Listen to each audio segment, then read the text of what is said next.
All right, everyone, welcome back to the BFIT podcast. I'm your host, Conor Murphy, managing partner of Big Night Fitness. It's been a little bit, but we appreciate you guys coming back. We are in a new studio, the Big Night Studios, or out here it just says B Studio in the TD Garden. This place is fantastic. It is exquisite. I feel like I am way above my pay grade.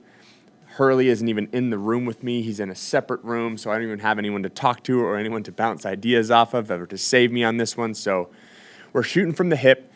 And one of the things that has been brought to my attention, because we live in this fitness community. I'm currently in a fitness community with CrossFit, with my own gym, with Big Night Fitness, with everything that we have in Charlestown, and then as well as I have friends that coach at Barry's Boot Camp, at Everybody Fights, at, CrossFit, Southie, all of these different areas. I'm kind of already in this community. But I think the step back from that is, how do you approach or how do you get into a new community? Because it's probably a little bit more difficult than just joining a gym. I think about, my past before CrossFit. And it's like you join a 24-hour fitness. I remember the 24-hour fitness in Pacific Beach in San Diego. And it wasn't really a place where anyone other than the people signing you up were going to reach out to you or talk to you. And that's not necessarily a bad thing. I'm not trying to knock on 24-hour fitness. It's just a little bit of a different business model. So if you're moving to a new city, or you are traditionally at this type of gym and you are looking to become a part of a community, here's a little bit of advice that I have for you. Now, a lot of my advice is pretty specific to CrossFit because that's what I have the most amount of experience in. However, I think it's relatively universal, so you can kind of pick and choose. And then give me feedback too. If you go and try this and it doesn't work, let me know. But for a lot of people and a lot of friends that I have, it has worked pretty well. So I think the first thing you need to do is find out how you'd like to train. Is it a class that has treadmills and dumbbells every time? Is it a CrossFit gym? Is it something where you just want to run? Is it a Pilates class? Is it women's only? Is it, whatever it's towards, find out what you want. And then kind of do some research on more than just one gym. Rather than kind of putting all your eggs in one basket, I'll always tell this to someone. If someone reaches out to me and I'm able to look up the town that they're living in, and I can look on a website for a CrossFit affiliate, the first thing I do is look for, are there anyone at this affiliate, or is there anyone at this affiliate that has the CrossFit Level 3? If they do, then I know that they care about their craft, because that's a heck of a test to take and pass. So if you're doing that, you're doing the right things, and odds are they care about their members. However, that's not an end-all, be-all. If you walk into a CrossFit gym, you sign up for a membership or you sign up for a drop-in, and the coach or no one else approaches you, says hello, introduces themselves to you, or asks you what your name is, you can find a different gym. And I want you to find a gym, not just CrossFit affiliate, but find a place that makes you feel welcome from the start. Because odds are it doesn't just get better than that. Right? It doesn't, you don't walk in there, no one says anything to you, and then all of a sudden, day 3, they're like, oh, hey, welcome, nice to see you. It's like, off the bat, there's got to be some sort of effort on their part for you to be able to fit into this community. And then from there, it's just really being an outstanding member. Asking questions, not just to hear yourself talk. Trust me, I'm very guilty of that. But asking legitimate questions to make sure that you're doing the right thing. You don't always have to be the member that's like, hey, will you look at my form on this one to make sure it's good to go? Coaches will coach. Give them the time to do that. But, asking questions as well, what is when you say heavy weights, what should I be able to do? Someone's like, oh, grab a heavy weight for deadlifts. You're like, oh, how many reps do you think I should be able to do here? Just to, have an understanding. And it's not just a question that's just random, but any questions that you have, feel free to ask. Be direct, short, actionable, like a coaching cue. What would you like me to do here? And then do it. And, it is kind of hard, and this isn't like an exact science to it, but when people are reaching out to you, let's say you get into a gym and someone asks, oh, what's your name? Hey, I'm Conor. I just moved here from Boston, Massachusetts. I'm, super excited to get into a new gym. And then that's when the dialogue kind of starts. Someone reaches out to you, and And this kind of goes across the board. And a mentor of mine told me this one time, and I don't want it to sound contrived. This is in a very, very genuine setting. If you can get people, well, people will find you to be the most interesting person they've met if you can get them talking about themselves. And now I mean this in a way of what was told to me from Chuck Carswell is ask one more question. If someone approaches you, hey, where are you from? They're trying to get to know you, but understand in order to have that conversation, it needs to be more than just something one-sided. Oh, I'm Conor. I'm from Boston. I used to train at Reebok CrossFit 1. I've actually been doing CrossFit for about 13 years. In 2017, I went to the CrossFit Games. People are like, oh, really, really cool. Awesome. I met this person. Instead of that, being able to take a step back and, hey, what's your name? Oh, I'm Conor. I'm from Boston. Are you from here? Like, oh, I'm born and raised. We're in Detroit. Born and raised here. Oh, awesome. Like around this area? Oh, well, actually just a little bit down the road from here, but I work in here now. How long have you been a part of this affiliate? Oh, cool. Yeah, I've been looking for a new gym, so, just trying out some new gyms. And then they're going to have some feedback. Be like, well, I love this gym. Actually, a couple miles down the road, there's, blah, blah, blah gym that does this and that. And, it's just kind of laugh it off. But asking those questions and getting people to talk about their stories is a way to actually make yourself more interesting. Rather than even if you have the most interesting and incredible story that people will want to hear, it's like allowing them to pry that out of you, similarly prying information out of people. And I think that approach just, no matter who you are or what you've done or how, cool or whatever, fill in the blank under there, you can always be overbearing, especially when not necessarily desperate, but finding a new community and finding, new people and friends. So I always feel that more so reserved approach and asking more questions is a really, really good way to kind of get in with a new group and allowing, the coach of the group to introduce you. And then, odds are, hi, I'm Conor from Boston. Someone's like, oh, my cousin lives in Boston. My cousin, Tommy, he's out there in South Boston. And having those conversations and not like trying to force things to happen. I guess that's kind of the big piece of it. And, it's awesome. People are walking by here and like waving. And I just realized this hat, it's such an appropriate hat, is Miller Ranch. So Kevin Miller was a defenseman for the Bruins, and he lives out in Utah now and has this giant ranch, and he has these hats with Miller Ranch. So I just feel it's appropriate to debut the Miller Ranch hat on the BFIT podcast at the TD Garden. Moving on to the topic that we were already talking about before I got distracted. So we talk about that in a gym setting, and that can be very, very beneficial. Finding a new gym, not going in there trying to meet everyone. Hey, what's your name? Hey, what's your name? Hey, what do you do for work? It's like, just kind of relax a little bit. Maybe maybe those are style points that I've learned from people that I looked at, and I'm like, okay, that person's cool, and I want to kind of be around that person. And it's sometimes tough, but even in a setting where it's like you move to a new city, and let's say fitness isn't something that you're passionate about or something that you're doing, you're like, how do I meet new people, or how do I almost get in with a crowd or a community?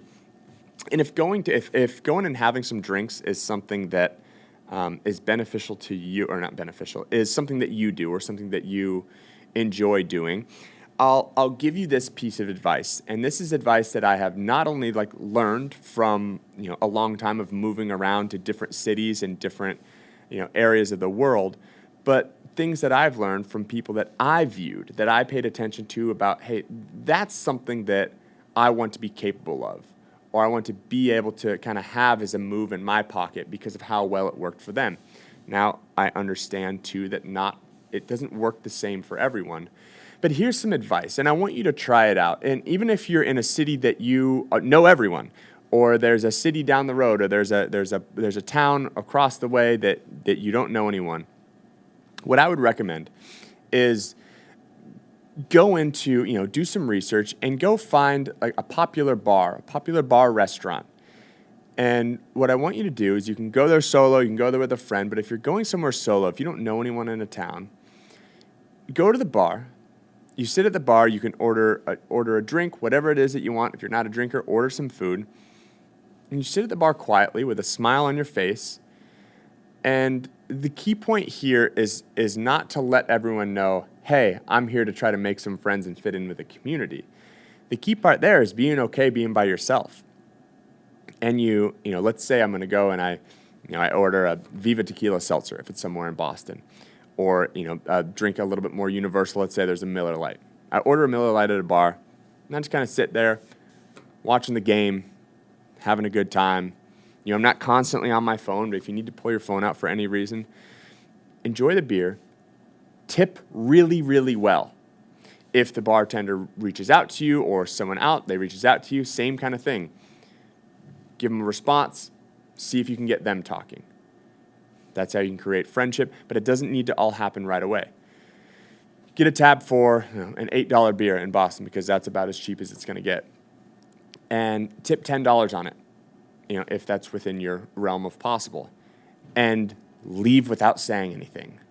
Because the next time you come back to that bar, if it's the same bartender, they're going to remember exactly. They may not remember the cool place that you were from or what your name is or anything like that, but I promise you, they will remember, this is the person that tipped me over 100% for one beer. Then, not only are they going to want to serve you, but they're going to want to know more about your story. It's almost like a setup into someone being more interested as, why did this happen? Why did this person do that? And then the conversations start flowing, and then you can, they're going to be the person who's like, oh my gosh, you're from Boston? This person over here who's a regular always comes from Boston too. Now it's, this communication piece of it, but staying in that same realm of learning more from other people. And that's how to get those people that are speaking more interested in what you're doing. And then you have those commonalities rather than it being like, you could have someone who has the exact same interests as someone else. And it's like you're destined to be best friends. But if one person is so desperate to meet this other friend, and it's like, hey, this is where I'm from, this is what I love doing, oh my gosh, I love doing that, we should hang out sometime, what's your phone number, we can get all this done, like maybe that works. But I think the long approach of pulling that information out of people tends to work better than trying to overload someone with your own information. Maybe I'm right, maybe I'm wrong, but that is something that people constantly ask me about, not just in the fitness side of things, about social life. And I get that there's different things, there's different experiences. And I think that's just something that's baseline, something you can do. And if you want to try it out, fantastic. But it's a way to meet new people. And you can rinse, wash, and repeat anywhere, kind of in the same world. I've always thought about that with tipping and taking care of people. Maybe it's more money up front or initially, but in Boston, when I first moved here in 2014, I came and visited in 2013, there was a bartender who my friends knew, so they introduced me. And then anytime I went to grab drinks from the playwright, he was a bartender, give me drinks, I'd always tip him really, really well. And then it was almost like, there was almost like this obligation maybe on his side to be like, well, I got to take care of this guy, they always tip me. And so it's like the more you take care of me, the more that you tip. And it wasn't about this matter of like, oh, I hope I can get free drinks, or I hope I can skip this line, or at one point in time, Conor's opening the side door and walking through the kitchen. Long story. But what that created, it was a lifelong friendship. And it just opens doors for that to happen. And I'm not saying the friendship was created because you're overpaying someone for their service or because someone is hooking you up with their service, but it allows that opportunity for two people to get to know each other, rather than the other 200 people at the bar who want to be best friends with the bartender because they're the ones who are controlling the flow of drinks. It just makes a relatively easy way to see who you'd want to be friends with. And gosh, this isn't even about fitness, but another step to that is, in a past life for me, not anymore, talking to girls, going out and finding someone that you think is attractive, and how do you approach them? How do you talk to them? It's almost like this is like life coaching type stuff, but it's from people that I've seen it done, learned from them, and it's like trial and error. The first thing that I'll say is like, you can't be afraid to fail. You can't go in there not expecting if someone says, I have zero attraction to you, get away from me, as being an okay response. It's just, okay, see you later. And almost in that response, it's like, well, wait, why wasn't that person devastated when I shut them down? As much as I don't want to be like, hey, it's all mind games, like, the key is opening the door. Outside of that, like, everyone's on their own. You can't trick someone into thinking you're a different person than you are. I'm sure you could, and there's like that like manipulative way. But a piece of advice that I've actually given to people and gotten positive feedback from in this realm, specifically, I go, how would I talk to a girl out at a bar? One of my interns is in college, and it's like, how do I meet a girl? I just go up to her and buy her a drink. Now, other people might disagree with this, but I will never buy someone a drink in order to speak to them. It's like, hey, can I buy you a drink? And like, what, to have a conversation? I think that's, I don't know. It just doesn't feel right to me. Now, if we go out together, will I spend money on drinks for you? Yeah, a lot, usually well beyond my means. Making sure that people, your friends, the girl or guy that you're hanging out with is taken care of, yeah, for sure. But that let me buy you a drink thing, like, it just kind of screams desperate and creepy. Have enough worth to be like, hey, this conversation is worth both of us having a drink, not just me buying you a drink to hear about what you have to say. That may sound rude, but let's just avoid it altogether. One of the most beneficial ways I have found to speak to someone that you find attractive, or that you like their smile, or you like their attitude, or you're kind of like scoping out the scene at a bar, and there's a table of girls.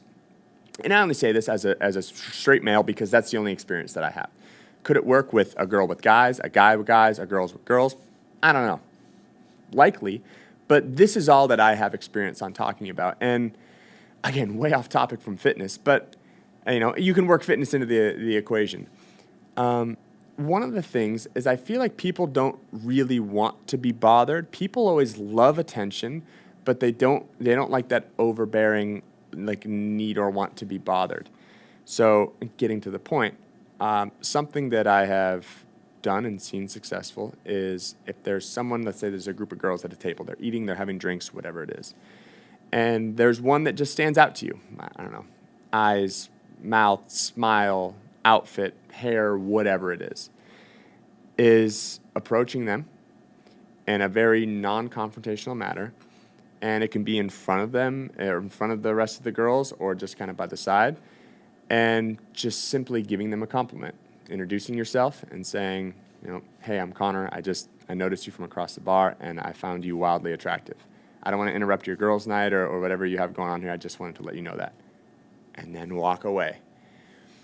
And people will tell you, well, where's the follow-up? Where is that? There may not be follow-up. But a lot of the times when that happens, it is respecting someone's time. It is what they're doing out, but also letting them know, hey, I'm expressing my interest. It's almost like if you have a dating app, it's like, what is it, swiping right or whatever you do there. It's almost letting them know, hey, I'm swiping right on you, but I'm not going to sit around here and try to disrupt what you have going on. And then you can walk back over to your area and your friends. Maybe you make some eye contact later. Maybe you do some things. But odds are, if that person has interest, they're going to come up to you and be like, are you going to come back over? And it's like, no, I really genuinely didn't want to interrupt your night or what you're doing. I just wanted to let you know that I'm wildly attracted to you. And if they feel anything similar, then you start to move on with the conversation. Again, it's just that door opening. And I think if I have like a general thesis behind this kind of rant of randomness, it is to present yourself and not be overbearing. And, it's a difficult thing to do, and I definitely don't want to sound rude. I don't want to be like, hey, don't go up to someone and tell them your whole life story. These are just things. This is just completely opinion-based. There's nothing factual in here. This is just an opinion over someone who has spent a lot of time from a very young age living by themselves in new cities and, just approaching people and understanding and learning about what other people have going on and understanding that and remembering people's names. It's funny. I just posted a clip of Ty being like, well, I have another best friend. I have another friend, but I don't remember her name. She couldn't remember one of her friends' names. And I love this. I love this because people all the time are like, I'm just bad with names. And I'm like, it's bullshit. But I get it. I get some people are better with names naturally than other people are. And Hurley's probably in the back right now being like, I'm bad with names. You're not bad with names, you just don't prioritize it. Because I can promise you, if I were to say, hey, Hurley, if you can remember everyone's name that you meet for the rest of today, tomorrow morning you're going to wake up with $5 million deposited into your bank account. Guess what we're going to do? Yeah, we're going to spend a little bit more time remembering someone's name. When I got that handshake going on, it's not going to be the, I'm focusing on handshake and eye contact. I don't remember. Like, I could meet someone at prior times. I could meet someone and be like, hey, I'm Conor. They could be like, hey, I'm John. And go, what's my name? And I could be like, I have no idea. I was just focusing on this handshake and eye contact. However, if it's like, I need to remember this person's name, you'll do it. And I've seen this done at seminars. I saw Denise Thomas, who I'm so excited to work with. By the time this comes out, it'll already happen. But who I'm excited to work with next week. And one time there's an intern, and the intern said the same thing. Oh, you're really good with names. Yeah, Denise is good with names because she takes pride in her ability to remember people's names. Yet this intern was like, I'm bad with names. And she said, if you can't tell me everyone's name sitting in their chairs before the end of the day, you can't come back for day 2 with your internship. Guess what intern did? Yeah, remembered everyone's names. And if you make that a priority, you can make that type of stuff happen. I don't know where I was going with that. Oh, it's like with like the tie thing or remembering someone's name and taking the time to remember that stuff. It's crazy because you have to really care. Maybe you can do it as almost like a facade where it's like, I'm going to remember all of this stuff because then that person is going to find value in me. It's like if you genuinely care, you'll take a little bit more time to listen when people are talking. But let's say the bartender who you tipped really well was like, oh, I'm John, whatever. I'm actually originally from Naples, Florida, but I moved up here and whatever. Okay, cool. Next time you come in, bring that up in the conversation. Like, oh, John, good to see you. And it's like, when's the last time you went back down to Naples?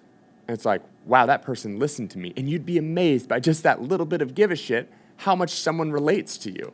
Someone's like, oh, this person was listening to what I had to say. And it's a unique thing that I've had to learn about this. And again, I'm still someone who's not batting 1,000. And I love to talk, and I love to talk about myself. But there are times when I'm reminded people will find you to be the most interesting person they've met if you can get them talking about themselves. Ask one more question. Ask something genuine and remember it about someone. And if you do that in a fitness setting, if you do that in a bar setting, to creating a community, or even with a girl that you see out, whatever it is, like that extra level of care, I think can take you places. And it's an easy way to not be overbearing. It's just to ask questions. I'm like thinking about that. What's that romantic comedy or that rom-com? Crazy Stupid Love, where Ryan Gosling is doing the whole Mr. Miyagi thing to Steve Carell, and he's like, "No, get them talking," and it was it was so disingenuous in this scene.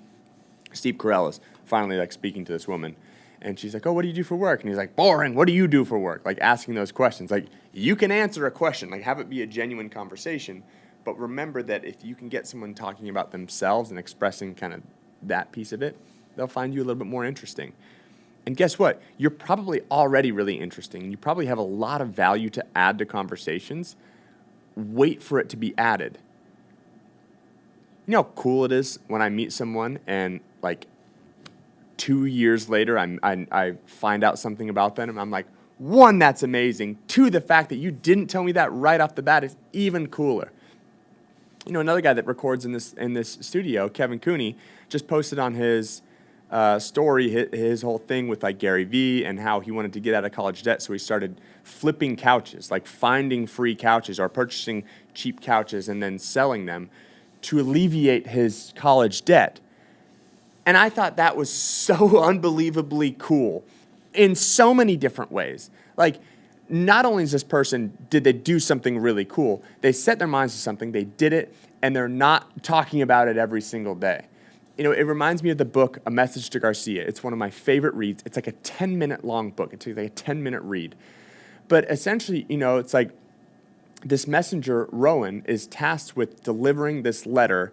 And instead of it being like, well, where is he? How long do I have? What modes of transportation do I get there? It was this type of person that takes the letter and says, okay, and they figure it out. And in this book, it talks about people that have that mentality will never be short on work. They will never not be needed and wanted and working and in communities. People who just have the ability to get stuff done. And that's what it reminded me of when he wrote that post out about then meeting Gary. You know, he had seen Gary Vee in an airport and then actually met him because of his success, not just from flipping couches, but from doing incredible things. And that fired me up so much because, you know, I had met him, you know, well over a year ago. And not to say I'm like close friends with him. Like he's more of like the celebrity type, but I've gotten a couple of opportunities to hang out with him inside the office, outside of the office. And it was just really, really unique. It's like it almost like made him cooler, not that he had just done that, but that it wasn't something that I knew or wasn't something that was constantly promoted that he did. And I think you can think about yourself like that too. I'm not entirely sure if there's any bit of fitness that's happened or conversation that's happened in here, but you know, a lot of times fitness is our passion, but finding the right community of people is something that is important for consistency in fitness. So it's not just about, hey, I can do something one time, but when you have a community of people. For instance, I started participating more in other people's fitness groups. Hey, how are you?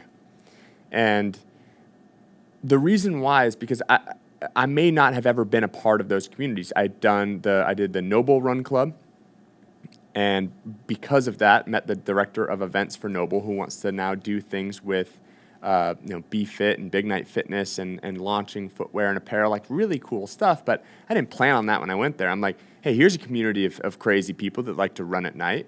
Let's see what this is all about. And guess what? They're all pretty dang good people. You know, people who are willing to work hard in times where like you don't necessarily have to.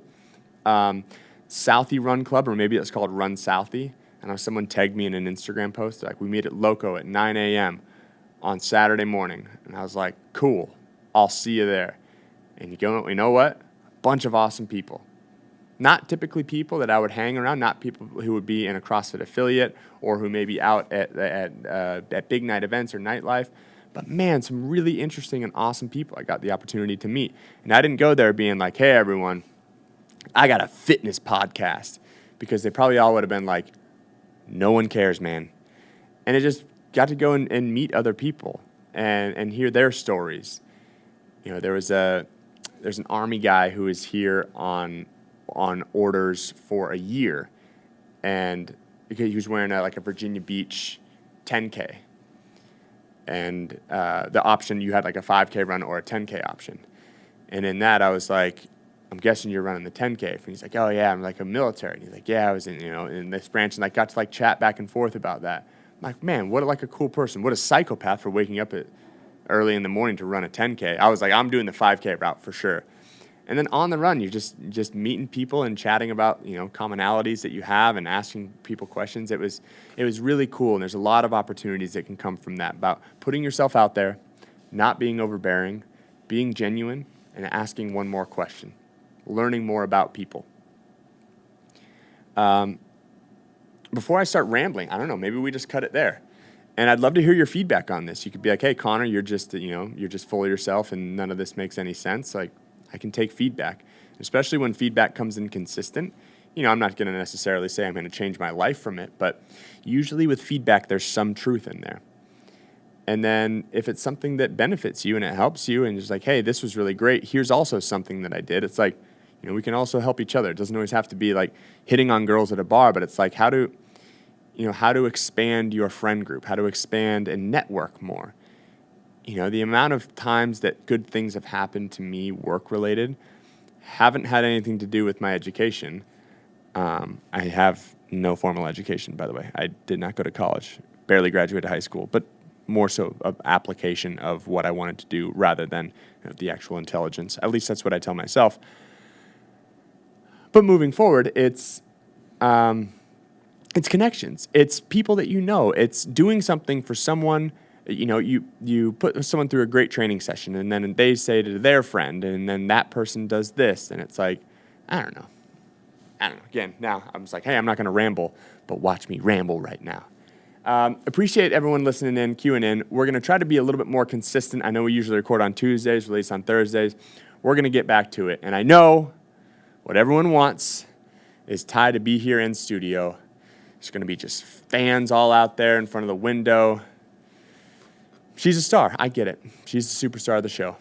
We're going to charge her even more for studio time now because, it's this expensive studio, doesn't pay for itself. So look forward to hearing your feedback. Thank you for queuing in. You can always follow us at Big Night Fitness on Instagram or www.bignightfitness.com. Oh, January 18th to the 22nd, Sarah White, the Coastal Yogi, Sarah Mangelson, newly married this year, husband Zach, outstanding human being. Her and I are doing a fitness retreat, BFIT Adventures. Expect movement. We'll go over squats, we'll go over deadlifts, we'll go over presses early in the morning, kind of lighter, to then ramp up to the pinnacle piece of it, which is Sarah's yoga sculpt classes. From there, there's daily adventures, there's boating, there's skate parks, there's zip lines, there's all sorts of stuff. And then just team building events at night, from just having dinner together to doing some really, really cool connection pieces that Sarah does. More information on that if you go to bignightfitness.com and then click on the tabs, BFIT Adventures. It's going to tell you all of the information, starting prices. Grab 2 friends. The 3 of you can come down here. It is all-inclusive. And when I mean all-inclusive, I mean everything. From the top-shelf booze to the low-shelf booze to the fancy dinners to the not-so-fancy dinners to the buffet to the fitness to the everything is included. If you have any questions, reach out to Sarah or myself. I cannot wait for that. It's going to be cold in Boston. It's going to be hot in Mexico. It's a brand new resort. It just opened like April of this year. 5-star Margaritaville, Riviera Maya. It's going to be fantastic. Hit the plug button. We love you guys. We love Big Night Media. Thank you to Hurley for getting all this stuff done. See you guys next week.